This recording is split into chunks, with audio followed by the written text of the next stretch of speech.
할렐루야. 다 함께 주님 앞에 묵상하며 예배로 나아갑니다. 다 같이 묵도하시겠습니다.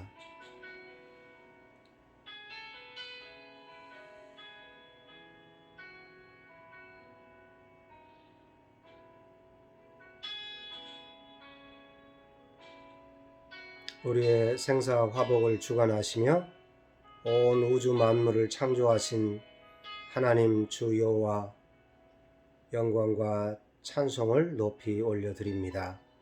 오늘 주님 앞에 예배드리며 나아가오니 저희 예배를 받아 주시옵소서. 예수 그리스도 이름 받들어 기도드리옵나이다. 아멘. 바울 일행이 배를 타고 오순절에 예루살렘에 도착하려고 급히 가다가 밀레도에 도착해서 에베소 장로들을 청하여 오게 하는 사도행전 20장 17절로 38절 말씀을 오늘 다 같이 살펴보려고 합니다. 지난 3년여 동안 에베소에서 복음을 전하며 가르쳤던 곳이기에 이 에베소에 대한, 이 에베소 교회에 대한 바울의 특별한 예정과 관심이 있었던 그런 곳입니다. 이들을 향하여 바울은 자신의 삶을 회고하면서 에베소 장로들에게 고별 설교를 시작합니다. 이처럼 바울은 중요한 순간에 언제나 가르침과 삶이 일치한 자신의 실생활을 증거 삼아 복음으로 살 것을 강력히 촉구하고 있는데, 오늘은 바울의 에베소 교회 장로들을 향한 고별 설교를 살펴보도록 그렇게 하겠습니다. 먼저 말씀을 읽도록 그렇게 하겠습니다. 20장 17절 말씀입니다. 바울이 밀레도에서 사람을 에베소로 보내어 교회 장로들을 청하니 오매 그들에게 말하되 아시아에 들어온 첫날부터 지금까지 내가 항상 여러분 가운데서 어떻게 행하였는지를 여러분도 아는 바니. 사도 바울은 이 장로들을 청해서 오게 하고 그들에게 이야기를 합니다. 첫날부터 지금까지 내가 항상 여러분 가운데서 어떻게 행하였는지를 여러분도 아는 바니. 그렇게 이야기하고 있습니다. 사도 바울은 에베소 교회 장로들에게 자신이 어떻게 행해왔는가를 이야기합니다. 저와 여러분이 어떻게 살아왔는지, 어떻게 행해왔는지는 참으로 중요한 일입니다.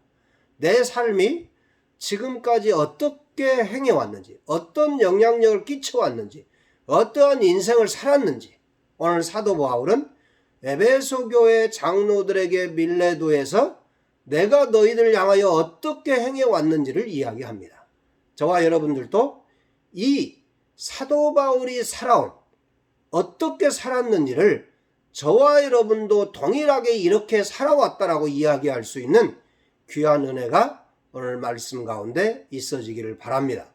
장로들이 오자 바울은 아시아에서 들어온 첫날부터 지금까지 자신이 항상 어떻게 행하였는지를 이야기하는데 19절입니다. 곧 모든 겸손과 눈물이며 유대인의 간계로 말미암아 당한 시험을 참고 주를 섬긴 것과 시험을 참고 주를 섬겼다. 그렇게 19절에 이야기합니다. 유대인들의 어마어마한 지속적인 간계로 말미암아 많은 고난과 시험과 어려움을 당했습니다. 두드러 맞기도 하고 감옥에 갇히기도 하고 너무너무 힘든, 이곳에서 복음을 전하다가 힘들으면 또 다른 곳에 옮기면 또 그곳까지 쫓아오고 또 쫓아오고 참으로 많은 어려움과 고난을 겪었을 때 사도 바울이 성경에서 우리에게 보여주는 것은 모든 겸손과 눈물로 참고 주를 섬겨왔다. 그렇게 이야기하고 있습니다. 어느 한 군데에서도 내가 힘들어 죽겠다라든지 어쩜 주님은 나에게 이렇게 할 수 있습니까? 그렇게 이야기하지 않습니다.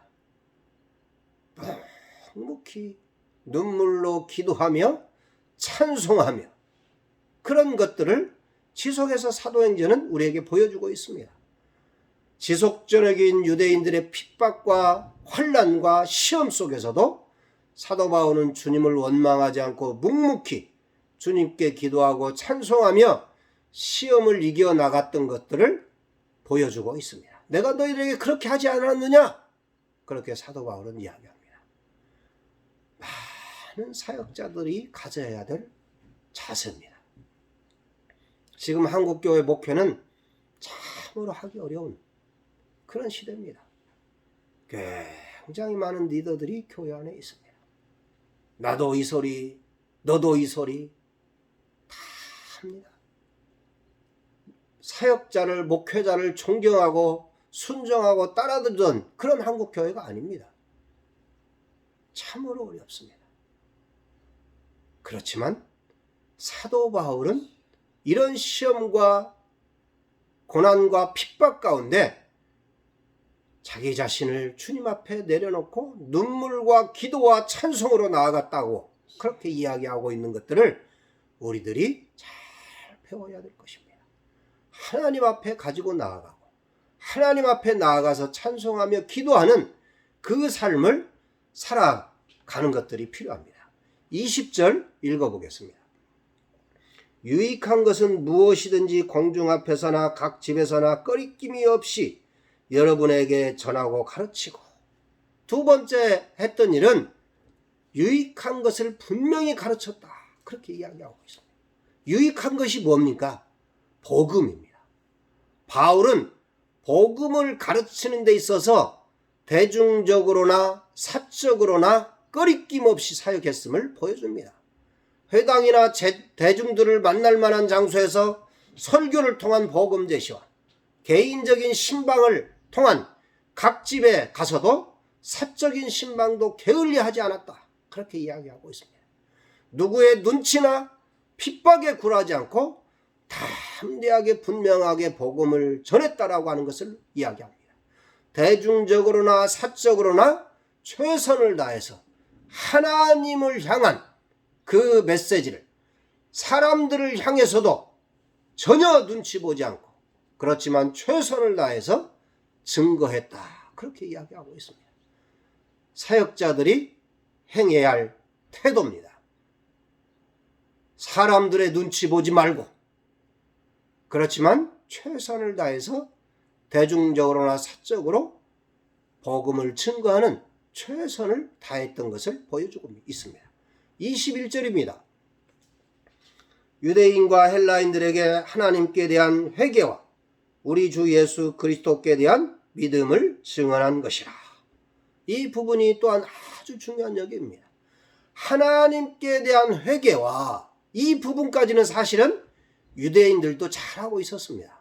유대인들도 알고 있었습니다. 그런데 예수 그리스도께 대한 믿음을 증언했다.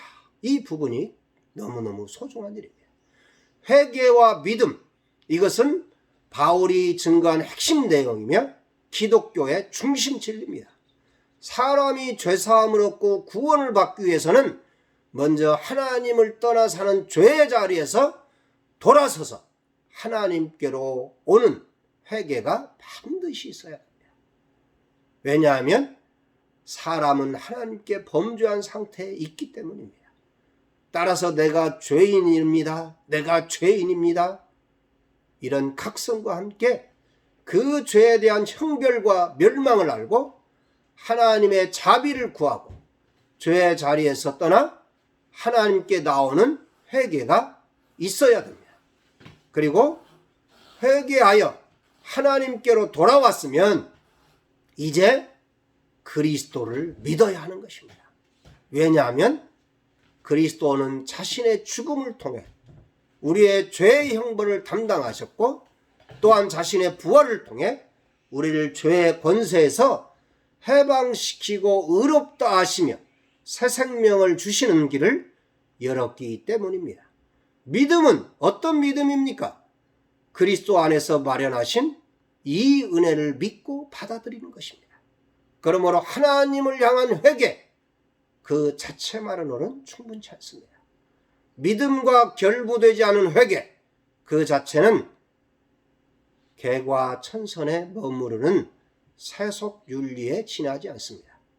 요컨대 회개와 믿음을 불가분적 관계에 있으며 구원은 먼저 회개가 있고 이것에 우리 주 예수께 대한 믿음이 결부될 때에만 얻을 수 있다라고 하는 것입니다. 많은 세상 사람들이 또 신앙생활하는 성도들도 이 회개의 영역은 잘 할 때가 있습니다. 선하게 살아야 된다. 이거는 누구나 반대하지 않습니다. 그러나 예수 그리스도를 믿는 믿음, 이 부분을 빠뜨린 모든 세상의 사람들과 신앙생활을 하면서도 이 믿음에 대해서 간과하고 믿음의 삶을 도전해 가지 않는 많은 교회 안에 있는 무리들, 이 사람들이 큰 문제입니다. 유대인들이 지금까지 이 문제 속에 봉착하고 있지 않습니까? 저와 여러분들이 특별히 바울이 유대인으로서 굉장히 열정적으로 스데반을 죽이는 데 앞장섰을 뿐만 아니라 흩어진 모든 예수 믿는 사람들을 잡아 죽이기 위해서 공문을 가지고 다메섹 도상에 가서 그 가다가 예수 그리스도를 만남으로 말미암아 회개하고 돌아오고 위대한 사도가 되었지 않습니까? 그렇지만 이 사도 바울이 복음을 끊임없이 증거할 때 누가 끊임없이 방해했습니까? 바로 예수 그리스도에 대한 믿음을 갖지 않는 유대인들이지 않습니까? 이 부분이 굉장히 중요한 일입니다. 너희들이 회개만 해서는 안 된다. 예수 그리스도를 믿는 믿음이 있어야 된다. 예수 그리스도를 믿는 믿음은 무엇입니까, 여러분? 도전의 삶입니다. 예수 그리스도를 믿으면 지옥에서 천국으로 바뀌어지는 신분이 전혀 다른 삶을 살아가는 것입니다. 내 능력으로 살지 않겠다라고 하는 것입니다. 내 힘과 능력이 아닌 하나님의 능력으로 살겠다라고 하는 것을 작정하는 것이 예수 그리스도를 믿는 것입니다. 내 눈에 보이지 않지만, 내 능력이 되지 않지만 하나님이 할 것을, 예수 그리스도가 할 것을, 성령이 할 것을, 성삼위 하나님께서 나를 통해서 이 하나님이 만들어 놓으신 온 우주 만물을 하나님께로 돌려드리는 그 일을 감당할 것이라고 하는 믿음을 가지고 나아가는, 그것이 예수 그리스도를 믿는 것입니다. 예수 그리스도를 믿는 것은 위대한 일입니다. 너무너무 대단한 것입니다. 아무나 할 수 있는 일이 아닙니다. 교회를 다니는 사람이 있습니다. 예수를 믿는 사람이 있습니다. 예수를 믿지 않고 교회를 다니면 그 사람은 곧 유대인처럼 문제투성이의 사람이 됩니다. 사사건건 율법과 잣대를 가지고 채기 시작합니다. 이것도 안 됩니까? 이것도 못합니까? 이래서 안 되고 저래서 안 되고, 이래서 우리 목사님은 안 되고, 이래서 우리 장로님은 안 되고, 이래서 권사님은 안 되고, 그렇게 살아가는 유대인적인 그 사람, 예수를 안 믿는 사람입니다. 저와 여러분이 분명히 깨닫고 잘 나 자신을 돌아봐야 됩니다. 교회는 다니고 신앙생활은 지금까지 했는데 아직도 내 삶이 변화가 안 되어지고, 내 삶이 도전적인 삶이 아니고 하나님이 살아가는 그 인생이 아닌 사람들, 예수 믿지 않는 것입니다. 여러분, 내 삶을 잘 돌이켜 보십시오. 내 삶을 내가 예수 믿는 사람인지 회개만 하고 있는 사람인지 사도 바울은 분명히 장로들에게 이야기하고 있습니다. 다시 한번 읽어보겠습니다. 유대인과 헬라인들에게 하나님께 대한 회개와 우리 주 예수 그리스도께 대한 믿음을 증언한 것이다. 그렇게 사도 바울은 이야기하고 있습니다.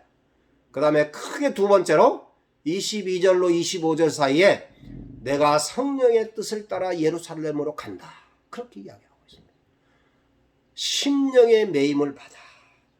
보라, 이제 나는 성령에 매여 예루살렘으로 가는데 거기서 무슨 일을 당할는지 알지 못하노라. 예전 성경에는 그렇게 이야기하고 있습니다. 심령의 매임을 받아. 이 말은 무슨 말입니까? 바울의 앞에 당할 고난, 이 일을 확실하게 알고 수많은 형제들이 애견을 했습니다.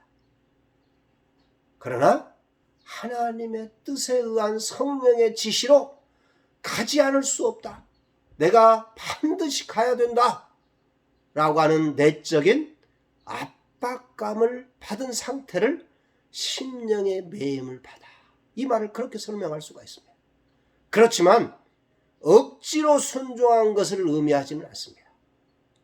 그는 이 일을 위해 자발적으로 여기까지 왔다. 그렇게 이야기하고 있습니다. 내가 성령의 뜻을 쫓아서 예루살렘으로 간다. 이제 예루살렘으로 가는 바울의 앞에는 지금까지 당했던 어떠한 어려움보다도 더 심한 상황, 더 어려운, 문자 그대로 실제적인 투옥과 견딜 수 없는 극심한 환난이 그를 기다리고 있다는 무거운 말씀을 받은 것입니다. 이것이 복음을 위해 사는 사도 앞에 놓인 현실입니다. 끊임없이 그리고 오로지 주를 위해 충성했는데도 불구하고 그 결과로 나타나는 것은 결박과 환난이 기다리고 있는 상황입니다. 이 말씀을 듣는 사랑하는 주의 복음을 증가하는 형제자매들, 사역자들, 여러분들에게 이런 어려움이 있습니까? 잘 살고 있는 것입니다.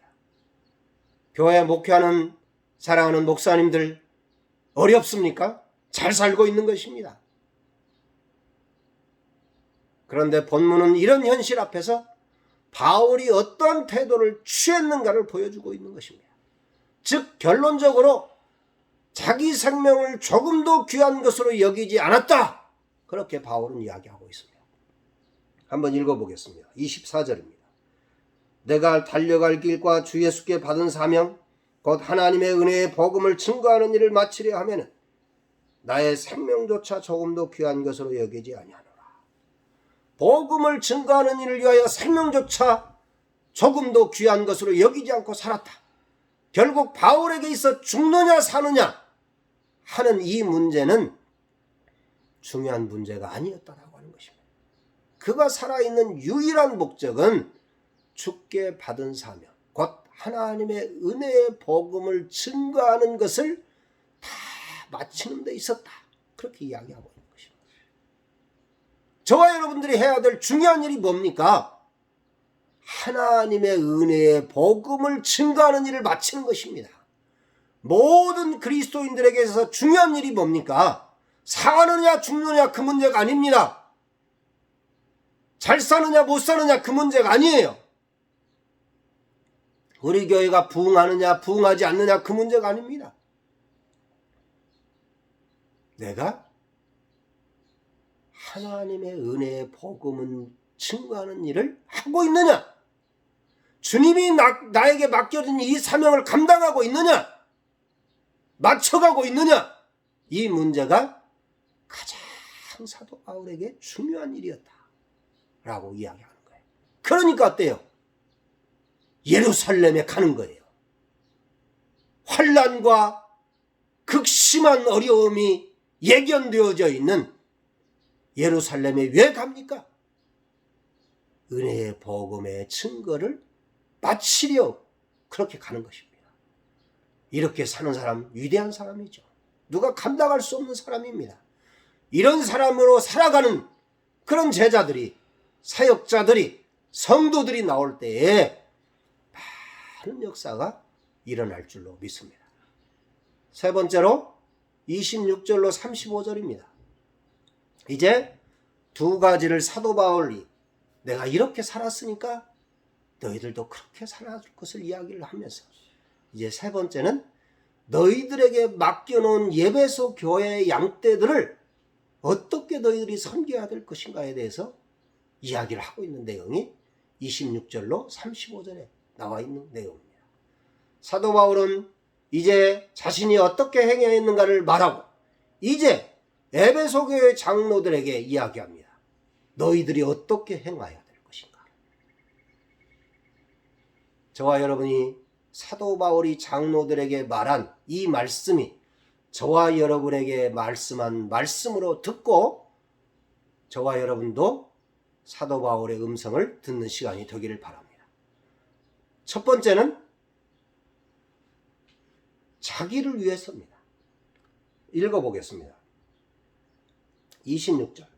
그러므로 오늘 여러분에게 증언하거니와 모든 사람의 피에 대하여 내가 깨끗하니 이는 내가 꺼리지 않고 하나님의 뜻을 다 여러분에게 전하였습니다. 28절입니다. 여러분은 자기를 위하여.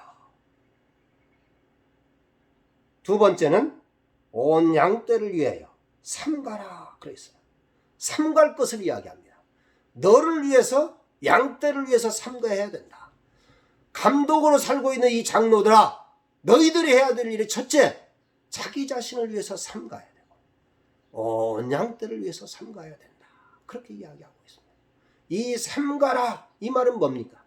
무엇에 대하여 주의를 집중하고 전력하고 관심을 가지고 조심하라, 그런 뜻인데 계속적으로 근면하고 끼어야 있어야 될 것을 이야기합니다. 장로들이 계속적으로 근면하고 끼어야 있어야 한다, 그 이야기를 지금 하고 있는 것입니다. 자기 영혼의 상태에 대하여 장로로 하나님의 리더로 임무를 수여받은 모든 자들은 자기 영혼의 상태에 대하여 소홀한 사람은 양떼의 영적 상태에 대해서 결코 도움을 줄 수 없기 때문에 스스로 삼갈 것을 이야기하고 있는 거예요. 내 영혼의 상태를 잘 돌봐야 된다 라고 하는 거예요. 그러니까 장로가 되어서, 권사가 되어서, 집사가 되어서, 교회의 성도가 되어서 내 자신의 영혼 상태를 잘 삼가해 놓지 않는 사람 안 된다, 그 이야기를 하는 거예요. 두 번째로 너희들이 해야 될 일이 있는데 온 양떼를 잘 살펴야 된다. 온 양떼를 잘 살펴야. 성령에 의하여 우리에게 맡겨준 이 양떼를 너희들이 삼가해서 잘 가꾼 일들을 할 것을 이 장로들에게 부탁하고 있는 것입니다. 사도 바울은 자기가 어떻게 살아왔는지를 쭉 이야기하고 장로들에게 이제 너희들도 그렇게 살아줄 것을 이야기하고 있습니다. 왜 그럽니까? 여기에 왜 그렇게 살아야 되는가를 이야기합니다. 29절에 내가 떠난 후에 사나운 이리가 여러분께로 들어와서 양떼를 아끼지 아니하며 또한 여러분 중에서도 제자들을 끌어 자기를 따르게 하려고 어그러진 말을 하는 사람들이 일어날 줄을 내가 아노라. 지금 이런 상황이 이 땅 가운데 벌어지고 있지 않습니까? 양떼를 아끼지 않냐. 이리가 있다라고 하는 거예요. 이리. 수많은 이리들이 있습니다. 사단들이 있습니다. 문제투성이자들이 있습니다. 자기를 따르게 하려고 하나님을 따르는 제자가 되는 것이 아니라 자기를 따르려고 하는 이런 무리들이 이 한국 사회에 있지 않습니까? 저와 여러분이 삼갈 이유가 여기에 있다라고 하는 것을 사도 바울은 보여주고 있습니다. 그러므로 여러분이 일깨어 내가 3년이나 밤낮 쉬지 않고 눈물로 각 사람을 훈계하던 것을 기억하라. 그렇게 이야기하고 있습니다. 밀레도에서 예배소교의 장로들을 불러서 눈물로 고별 설교를 하면서 너희들이 이렇게 성도들을 잘 살피고 이제 더 이상 보지 못할 건데 하나님 나라에서 볼 때 우리가 기쁜 모습으로 볼 것을 이렇게 이야기하고 있는 것입니다. 이제 말씀을 맺습니다. 사랑하는 여러분, 저와 여러분도 언젠가는 고별하게 됩니다. 모든 사람이 그렇죠. 이 사도 바울의 고별 설교를 밀레도에서 에베소교회 장로들을 불러서 하는 내용들을 잘 기억하시고 저와 여러분 모두가 하나님의 뜻대로 잘 살아서 이 땅 가운데서 어떻게 행하였는가를 스스로 잘 살피고 잘 살고 또 이런 제자들을 키워내서 지속적으로 주의 온전한 복음을 증거해내는 위대한 삶들을 다 살아가시기를 예수 그리스도의 이름으로 부탁을 드립니다. 기도하겠습니다. 참 좋으신 하나님 아버지 고맙고 감사합니다. 우리가 사나 죽으나 주의 것이오니 주의 뜻을 이루는 삶들을 살아갈 수 있도록 인도해 주시옵소서. 이 땅 가운데 이리가 있습니다. 잘못된 사람들이 있습니다. 유대인 같은 사람들이 있습니다. 주여, 우리가 깨어 있어야 되겠습니다. 잘 살아야 되겠습니다. 주님만 의지하며 믿음으로 나아가는 저희들 되게 해 주옵소서. 예수님의 이름으로 기도드리옵나이다. 아멘.